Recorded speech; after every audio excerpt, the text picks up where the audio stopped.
So the book is called Law on Trial: An Unlikely Insider Reckons with Our Legal System. And it's a book about lawyers, the legal profession, and inequality.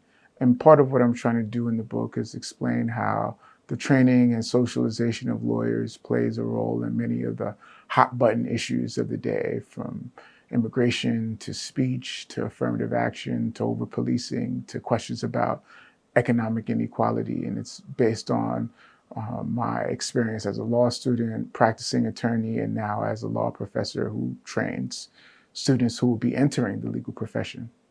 What pushed me to interrogate the gap between what law promises and how it's actually lived on the ground was my experiences growing up in the Bronx in the 1990s.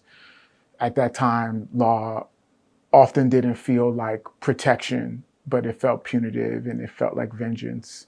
And so moving through college, my PhD program, and law school, I always had an interest in questions of law and social inequality. In terms of how legal education could evolve, the first thing that comes to mind is better centering questions of inequality. And I should be clear here that there are some law schools for whom this is part of their institutional mission.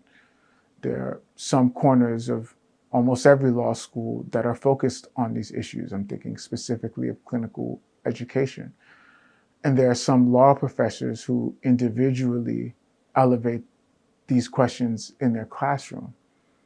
Nevertheless, legal education doesn't incentivize fully interrogating these questions. And so, for example, these are not issues that come up on the bar exam or structure hiring in many places. And so I think better centering issues of inequality would be a way law schools could evolve, particularly considering the downstream consequences of some forms of lawyering. One thing that I want readers to take away from this book is that the training of lawyers is not some kind of idiosyncratic professional school issue, but something that impacts all of us. When you think about many of the pressing issues of the day, lawyers are often lurking in the background.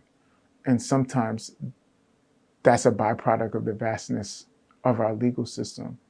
But part of what I want to emphasize is the ways they're implicated in those issues of inequality are not inevitable.